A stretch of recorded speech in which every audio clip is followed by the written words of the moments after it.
నమస్తే friends, welcome to our channel. Please మమ్మల్ని subscribe చేసి ఈ వీడియోని షేర్ చేసి మమ్మల్ని ఎంకరేజ్ చేయండి. అయితే ఈరోజు మనం అడల్ట్ కామెడీ గురించి మాట్లాడుకుందాం. ఎందుకంటే ఇప్పుడు నార్మల్గా ఏ షో వచ్చినా కూడా అందులో అడల్ట్ కామెడీ అనేది కామన్ అయిపోయింది. జబర్దస్త్ షో తీసుకున్నా సరే, లేకపోతే కపిల్ శర్మ షో తీసుకున్నా సరే, అడల్ట్ కామన్ అనేది కామన్ అయిపోయింది. But which is acceptable. కొంతవరకు అయితే యాక్సెప్ట్ చేయొచ్చు. వాళ్ళు కూడా అంత వల్గర్గా ఏం చేయట్లేదు, వాళ్ళ లిమిట్స్ వాళ్ళు దాటలేదు. అంతవరకు ఉంటే ఏదన్నా ఓకే. కానీ యూట్యూబ్లోనే ఒక సెన్సేషన్గా సృష్టిస్తున్న మన ఏదైతే ఇండియా గాట్ టాలెంట్ లాగా ఇండియా గాట్ లేటెంట్, ఇది చాలా సెన్సేషన్ అవుతుంది. ఎందుకంటే ఇందులోకి వచ్చే వాళ్ళు తన టాలెంట్ తను ప్రూవ్ చేసుకోవడానికి, లేకపోతే బ్యాక్ ఎండ్లో మాకు కూడా ఉంది అని చెప్పుకోవడానికి, ప్రూవ్ చేసుకోవడానికి అదొక సాకుగా చెప్పుకొని ఆ షోకి వచ్చి చాలా వల్గర్ వర్డ్స్ యూజ్ చేసి, అసలు అడల్ట్ కంటెంట్ కాదు అది. సిన్సియర్గా మాట్లాడాలంటే వీటికంటే అడల్ట్ సినిమాస్ కావచ్చు, చాలా నయం. ఎందుకంటే అంత దారుణంగా ఉంటాయి వీడియోస్. ఫర్ ఎగ్జాంపుల్, రీసెంట్గా 10 మిలియన్స్ ఫాలోవర్స్ ఉన్న ఒక యూట్యూబర్ ఆ షోకి రావడం జరిగింది. తన పేరు వచ్చేసి రణ్వీర్ అలహాబాదియా. 10 million views. చాలా గొప్ప వ్యక్తులతోటి తను ఇంటర్వ్యూస్, పాడ్కాస్టింగ్ చేశారు. తన వీడియోస్ మీరు గమనించినట్టయితే ఇండియా హిస్టరీ గురించి కావచ్చు, లేకపోతే ఇతిహాసం గురించి కావచ్చు, లేకపోతే స్పిరిచువాలిటీ గురించి కావచ్చు, ఇండియన్ పాలిటిక్స్ గురించి కావచ్చు, ఇలాంటి ఎన్నో విషయాల మీద చాలా గొప్పగా మాట్లాడిచ్చాడు. కొంతమంది వ్యక్తులని పిలిచి, ఆథర్స్ని, వాళ్ళని వీళ్ళని ఇండియన్ హిస్టరీ చెప్పడానికి ట్రై చేశాడు. సో ఇంత బ్యాక్గ్రౌండ్ ఉన్న వ్యక్తి ఆ షోకి వచ్చి అసలు కొన్ని మాటలు మాట్లాడాడు. అసలు నోరు విప్పి చెప్తామంటే కూడా నాకు అవ్వట్లేదంటే ఒక్కసారి మీరు అర్థం చేసుకోండి. అంత అన్పార్లమెంటరీ లాంగ్వేజ్, అసలు చెప్దామంటే కూడా రావట్లేదు. ఒక్క ఎక్స్టెంట్ వరకు అయితే ఏదన్నా యాక్సెప్టబులే. కానీ తల్లిదండ్రుల మీద, వాళ్ళ పిల్లల మీద డార్క్ సైడ్ ఆఫ్ లోపలికి వెళ్ళిపోయి వాళ్ళని అవమానించి, క్రిటిసైజ్ చేసి మాటలు మాట్లాడాడంటే అసలు మనిషి అన్నవాడైతే ఆ మాటలు మాట్లాడరు నాకు తెలిసి. అట్లాంటి మాటలు మాట్లాడి దాని వెనకాల బ్యాక్గ్రౌండ్లో చాలామంది ఉంటారండి. ఎడిటింగ్ చేసేటప్పుడు కూడా మనకు అర్థమవుతుంది. ఒకవేళ తెలియకుండా తప్పుగా మాట్లాడితే తీసేయచ్చు. సో ఫుల్ కాన్షియస్, ఆ కాన్షియస్నెస్ తోట వీడియో పెట్టడం జరిగింది. ఇది ఎంత సర్వసాధారణం అయిపోయింది, కామన్ అయిపోయింది. ఎందుకంటే ఇంతకుముందు కూడా మన హైదరాబాద్లో జరిగింది. సాయిధరం తేజ, మన సెలబ్రిటీ సాయిధరం తేజ వచ్చి దాన్ని ముంగడికి తీసుకొచ్చాడు. ఒక చిన్న పాప ఆడుకుంటూ ఉంటే వాళ్ళ ఫాదర్ వచ్చి బెల్ట్ తీసే దాని గురించి వల్గర్ కమెంట్స్. అప్పుడు మన హైదరాబాద్ గవర్నమెంట్ కూడా చాలా స్పందించింది, ఏపీలో గవర్నమెంట్ కూడా స్పందించి దానికి యాక్షన్ తీసుకోవడం జరిగింది. అలాంటి సిచ్యువేషన్ మర్చిపోకముందే మళ్ళీ ఇంకొక సిచ్యువేషన్, అది కూడా క్లీన్ బ్యాక్గ్రౌండ్ ఉందన్న వ్యక్తి చేయడం. అసలైతే నేనైతే షాకింగ్. అసలు ఏం చూస్తున్నామో కూడా నాకు అర్థం కావట్లేదు. ఒక్కసారి ఆలోచించండి. అందుకే అంటారేమో don't judge book by its cover అని. ఎందుకంటే తన వీడియోలు కానీ అవన్నీ చూస్తే ఒక రకం, కానీ తన క్యారెక్టరైజేషన్ వచ్చి ఇలా ఉంది. మేబీ తను ఎన్నో సంవత్సరాలు కష్టపడి కోట కట్టుకున్నానంటారు కదా, అట్లా ఎంతోమందిని 10 మిలియన్స్ వ్యూస్ తెచ్చుకొని ఎంతో మంచి పేరు తెచ్చుకున్న వ్యక్తి ఒక్క షోలో, ఒక్క రోజుతో, ఒక్క మాటతో మొత్తం కుప్పకూలిపోయింది. ఎంత ఘోరంగా మాట్లాడంటే నువ్వు ఎవరు తెరవన పోవచ్చు. ఇండియాలో అమ్మ నాన్న పిల్లల రిలేషన్షిప్ డివైన్, ఒక పవిత్రమైన బంధం. ఆ బంధాన్ని నువ్వు అలా ఎలా నీచంగా మాట్లాడాడో నాకైతే అర్థం కావట్లేదు. సో ఇది జరిగిన వెంటనే వచ్చి అపాలజీస్ చెప్తున్నాడు, సారీస్ చెప్తున్నాడు, ఇవన్నీ చెప్తున్నాడు. అంత కాన్షియస్ తోటి అంతగానే చేసిన తర్వాత ఇప్పుడు నువ్వు ఇన్ని చెప్పి ఏం లాభం? అయితే సమయ రైనా ఆయన ఒక వ్యక్తి ఇండియా గాట్ లేటెంట్ అనేది స్టార్ట్ చేశాడు. మీ అందరికీ తెలిసినట్టే అడల్ట్ కంటెంట్ మాట్లాడడానికి, లేకపోతే బూతులు ఇవన్నీ మాట్లాడడానికి ఒక ప్లాట్ఫామ్ చేసుకున్నాడు అంతే తప్ప దీన్ని కొత్తగా ఉన్న టాలెంట్ని ప్రూవ్ చేద్దామనో అదంతా ఏం కాదు. ఎందుకంటే ఇందులో ఉండేది మొత్తం అడల్టే. అడల్ట్ అంటే మామూలు అడల్ట్ కాదండి బాబు. అది అసలు మనం చూడలేము, మనం వినలేము.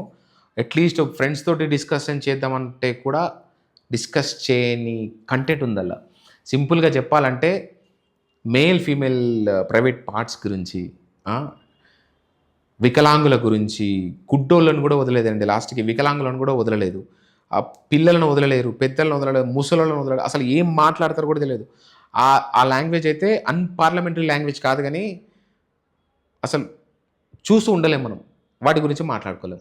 దాన్ని వాళ్ళు హ్యూమర్ అంటున్నారు, డార్క్ కామెడీ అంటున్నారు. ఆడ కామెడీ ఏడుందో నాకైతే అర్థం కావట్లేదు. మళ్ళీ దానికి ఎంతమంది సబ్స్క్రైబర్స్ ఉన్నారో తెలుసా? కొన్ని మిలియన్స్‌లో సబ్స్క్రైబర్స్. ఏ వీడియో చూసినా సరే 20, 30, 40, 50, 60 మిలియన్స్ వరకు వ్యూవర్స్ ఉన్నారు వాళ్ళకి. అది కూడా మళ్ళీ ఏంటి, ప్రీమియం డబ్బులిచ్చి మరీ చూస్తున్నారు వాటిని. అంటే ఒక్కసారి ఆలోచించండి, మనం ఎలాంటి వాళ్ళని ఎంకరేజ్ చేస్తున్నాము. 4 గోడల మధ్యల వ్యక్తి వేరే ఉంటాడంటే ఏందో అనుకున్నా కానీ, నాకు ఈ వీడియోస్ చూసిన తర్వాత నాకు అవన్నీ చూసిన తర్వాత అర్థమవుతుంది. ఎందుకంటే అంతమంది మిలియన్స్ మంది సబ్స్క్రిప్షన్ తీసుకొని చూస్తున్నారంటే ప్రతి మనిషిలో డార్క్ మైండ్ ఉందా? అంతమంది డార్క్ మైండ్స్ ఉన్నారా? ఇప్పుడు ఇంత ఇష్యూ జరిగిన తర్వాత, ఇంత అయిన తర్వాత తనిచ్చే స్టేట్మెంట్ ఏందంటే, మేము డార్క్ కామెడీ మాత్రమే చెప్పడానికి ట్రై చేస్తున్నాము. బట్ మా ఉద్దేశ్యం అది కాదు, ఇది కాదని. మరి మేము ఉన్న కంటెంటే అది లోపల. అసలు ఇన్ని రోజులు ఎలా రన్ అయిందో నాకైతే అర్థం కావట్లేదు. ఎప్పుడైతే ఇది సీరియస్ ఇష్యూ అయిందో రణ్వీర్ వెళ్ళిన తర్వాత, దెన్ పోలీస్ కానీ, గవర్నమెంట్స్ కానీ ఇవన్నీ they started commenting it down. అప్పుడు ఎప్పుడైతే వీళ్ళందరూ రెస్పాండ్ అయ్యారో అప్పుడు అరెస్టులు స్టార్ట్ అయినాయి. ఎవరైతే ఈ సమీర్ రైనా అనే వ్యక్తి ఉన్నాడో తనపైన చుట్టూ కానీ, తను కానీ, లేకపోతే రణ్వీర్ కానీ వీళ్ళని అరెస్ట్ చేస్తూ వీళ్ళకి అగెనిస్ట్గా మాట్లాడడం జరుగుతుంది. వీళ్ళు ఇప్పుడు ఇంత జరిగిన తర్వాత సారీ అని చెప్పి ముందుకు వచ్చి చెప్తున్నారు. అంటే ఇంకా నాకైతే దీని గురించి ఎలా మాట్లాడాలో కూడా అర్థం కావట్లేదు. సో అది మీకే వదిలేస్తున్నాను. వాళ్ళ తప్పు చేస్తున్నారంటే వాళ్ళని వాళ్ళ 100% తప్పే. కానీ వాళ్ళని ఎంకరేజ్ చేస్తున్నారే ఆ మిలియన్ వ్యూవర్స్, అది కూడా సబ్స్క్రిప్షన్ ఇచ్చి మరి కొనుక్కుంటున్నారంటే నాకు అర్థం కాలేదు. చాలామంది ఎంతో కష్టపడి కంటెంట్ ఇవ్వడానికి ప్రయత్నిస్తారు, ఇన్ఫర్మేషన్ ఇవ్వడానికి, మంచి ఏదన్నా పర్ఫెక్ట్ జనాలకు ఏదో చేయాలని కంటెంట్ ఉన్న వ్యక్తులందరూ చచ్చిపోతున్నారనే చెప్పాలి. ఎందుకంటే వాళ్ళకి ఈ డార్క్ సైడే కావాలనుకుంటా నాకు తెలిసి. ఎడల్ట్ అంటే ఓకే అండి బాబు, ఎవరైనా యాక్సెప్ట్, అది ఏంటది, నాకు అది ఏం సిస్టమో, అది ఏం సొసైటీయో నాకైతే అర్థం కావట్లేదు. అసలు మనం ఎక్కడికి వెళ్తున్నామో కూడా అర్థం కావట్లేదు. నాకు తెలిసి చిన్నపిల్లలు అయితే చూడరు. అది ఎవరు చూస్తారంటే టీనేజర్స్ అడల్ట్సే. అంటే ఏంది, అన్ని కాన్షియస్నెస్ ఉన్నోడే కదా వాళ్ళని ఎంకరేజ్ చేస్తుంది. మరి దీని గురించి ఏమంటారు? సో ఖచ్చితంగా వాళ్ళ మీద యాక్షన్స్ తీసుకున్నా కూడా ఆడియన్స్, మీకే చెప్తున్నా, మనకు కూడా కొన్ని లిమిట్స్ ఉంటాయి.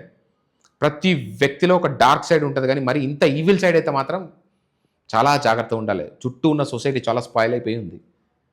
సో ఇది నేను చెప్పే స్టోరీ. ఇంకోటి నేను లాస్ట్ ఒకటి ఎండప్ చేశాను. వీళ్ళు డార్క్ కామెడీ అంటున్నారు కదా, చాలా ఘోరంగా ఉన్నాయి. ఎందుకంటే ఈ యూట్యూబ్లో పెట్టినట్టు అడల్ట్ కంటెంట్ అయిపోతుంది కాబట్టి పెట్టట్లేదు, నేను అది చెప్పట్లేదు, మీతో మాట్లాడట్లేదు. ఒక్కటైతే షేర్ చేసుకుంటాను. ఈ ఎవరైతే సమీర్ రైనా ఉన్నాడో డార్క్ కామెడీ అని దేని అంటాడో తెలుసా? ఒక చిన్న ఎగ్జాంపుల్ చెప్తా వినండి. అన్నిట్లో కంటే ఇది కొంచెం పర్లేదు, నాట్ బ్యాడ్ అనమాట. నాకు తెలిసి ఇది హ్యూమర్ కాదో మీరు డిసైడ్ చేసుకోండి. రైల్వే స్టేషన్లో ఒక చాలా పేదవాడైన ఒక బాబు దగ్గరికి వస్తే ఈయన జేబులోకి నుంచి 2000 నోటు తీసి దగ్గర ఇచ్చాడంట. ఇవ్వగానే చుట్టూ ఉన్న కుర్రాళ్ళందరూ నాకు కావాలని కొట్లాడుతుంటే ఆ కొట్లాటలో ఈ అబ్బాయి వెళ్ళి ఆ ట్రాక్ మీద పడంగానే రైలు వచ్చి వెళ్ళిపోయిందంట. సో అబ్బాయి చనిపోయాడు. దాని తర్వాత ఓ మై గాడ్, నేను ఇచ్చే 2000కి ఇంత వాల్యూ ఉందా, ఇంతమంది కొట్టుకొని ఒక ప్రాణం పోయేంత ఉందా అని చెప్పేసి నవ్వాడు. ప్రాణం పోయేంత ఉందని చెప్పేసి నవ్వాడు. అంటే మీరు సీరియస్ తీసుకోకండి, ఇది జోకు మాత్రమే అన్నాడు మనోడు. అంటే మీకు అర్థమైందా? ఒక తిండి లేని ఒక పేదవాడి మీద జోక్ అంట ఇది. అండ్ ఫైనల్లీ ఇంకేమంటాడంటే, సారీ, నేను ఎప్పుడు పైసలు ఇవ్వనని చెప్పి మాట్లాడతాడు. అంటే నీకు పేదవాడు అంటే అంత చిన్న చూపా? నీకు అట్లా కనిపిస్తున్నాడా? ఇందులో హ్యూమర్ ఎక్కడుందో నాకైతే అర్థం కావట్లేదు. మరి మీకేమైనా హ్యూమర్ అర్థమైతే మీరు నాకు చెప్పండి. అసలు ఎట్టుపోతున్నామో ఏందో ఏం అర్థం కావట్లేదు. హ్యూమర్ పేరుతోటి డార్క్ అని ఒక పేరు బట్టి ఒక ఈవిల్ కైండ్ ఆఫ్ థింగ్స్ చేస్తున్నారు వీళ్ళు. సో వాళ్ళని సపోర్ట్ చేయాలా వద్దా అనేది అప్ టు యూ. అండ్ ఇంకో చిన్న లాజిక్ ఏంటంటే, ఈ రణ్వీర్ ఎవరైతే ఉన్నారో తను యూట్యూబ్ ఛానల్లో చాలా మంచి కంటెంట్ అవన్నీ చేశాడు కదా. సో ఇప్పుడు జనాలు నాకు అర్థం కాదు, ఎత్తుకుంటే నెత్తి మీద ఎత్తేసుకుంటారు, లేకపోతే తీసి కింద ఎత్తేస్తారు. రణ్వీర్ది ఐడియాలజీ అయితే బాగానే ఉంది. ఎందుకంటే పెట్టిన కంటెంట్ కావచ్చు, తన వీడియోలో కావచ్చు, చాలా బాగుంటుంది. దాన్ని వ్యక్తిగతంగా తీసుకోకూడదని నేను అంటాను. ఎందుకంటే పనిష్ చేయాల్సింది, తప్పు చేసింది రణ్వీర్. తను తీసుకొచ్చిన గెస్ట్లు కాదు, ఆ ఇంటర్వ్యూస్ కావు, ఆ పాడ్కాస్టింగ్ కాదు. సో హేట్ అనేది ఉంటే మీ ఇష్టం, మీరు సబ్స్క్రైబ్ చేయొచ్చు. ఎందుకంటే తప్పుగా మాట్లాడాను కాబట్టి అలాంటి కంటెంట్ని ఎంకరేజ్ చేయొద్దు అనుకున్నప్పుడు చేయొచ్చు. బట్ అందులో ఉన్న కంటెంట్ మాత్రం మంచి కంటెంట్ ఉంది. ఎందుకంటే ఒక వ్యక్తి మీద ఉన్న కోపం వ్యక్తి మీదనే చూపించాలి గానీ, ఒక సంస్థ మీద గానీ, ఒక ఛానల్ మీద గానీ చూపించకూడదని నేను అనుకుంటా. ఎందుకంటే దాని మీద చాలామంది డిపెండ్ అయ్యుంటారు. మేబీ తన ఒక్కది పర్సనల్ అంటే మాత్రం మనం ఏం చేయలేం గానీ, this is my personal opinion అండి. ఎక్కడన్నా తప్పుగా మాట్లాడితే క్షమించండి. ఎందుకంటే టాపిక్ వచ్చేసి అసలు డర్టీ టాపిక్ అండి. ఇప్పుడు నాకు తెలిసి ఆ ఛానల్‌లో వీడియోస్ అన్నీ డిలీట్ చేశారు. ఇప్పుడు రిగ్రెట్ అని ఫీల్ అవుతున్నారు. ఇన్ని నెలల నుంచి రిగ్రెట్ లేనిదే ఇప్పుడు ఫీల్ అవుతున్నారు. ఆల్రెడీ డబ్బులు చేసుకున్నారు, ప్రీమియం చేసుకున్నారు. మీరు ప్రీమియంషిప్ తీసుకుంటున్నప్పుడు ఎలాంటి ఛానల్‌ని తీసుకుంటున్నామో, ఏది ఎంకరేజ్ చేయాలో తెలిసి తీసుకోండి, చూసి తీసుకోండి.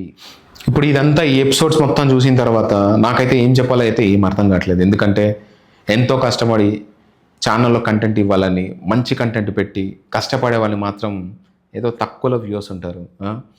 ఇలా మొత్తం డర్టీ హ్యూమర్ అని చెప్పేసి మొత్తం ఈవిల్ స్ప్రెడ్ చేసేసి అంతా డర్టీ చేసేసి గలీజ్ మాట్లాడేసి ఇలాంటి వాళ్ళకేమో మిలియన్స్‌లో వ్యూస్. అది కూడా మళ్ళీ ప్రీమియం ఇచ్చినా కూడా, ప్రీమియం కొనుక్కున్నా కూడా ఆ ప్రీమియమ్స్‌లో ఉన్న మెంబర్స్ కూడా మిలియన్స్‌లో ఉంటారు. కొంచెం ఆలోచించండి. ఇంటర్నెట్ ఉంది మీ చేతిలో. ఏది రైటో ఏది రాంగో డిసైడ్ చేయండి. అది మీకు తెలుస్తుంది.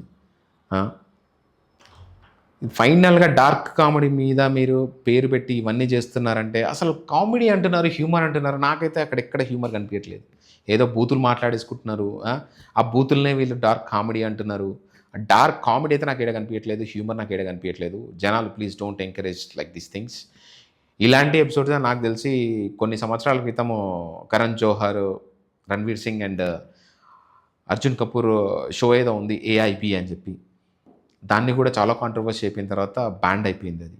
బ్యాన్ అయిపోయి మళ్ళా కొన్ని రోజుల తర్వాత మళ్ళీ ఇలాంటి ఛానల్స్ వస్తున్నాయి. So please don't encourage them. మీ ఇష్టం. చూసి సబ్స్క్రైబ్ చేయండి. నాలాంటి వాననే కాదు, ఇంకా చాలామంది ఉన్నారు. మీరు ప్రీమియంషిప్ ఇవ్వైనా పర్లేదు కానీ అట్లీస్ట్ సబ్స్క్రైబ్ చేసేటప్పుడు మీరు చూసి సబ్స్క్రైబ్ చేసుకోండి.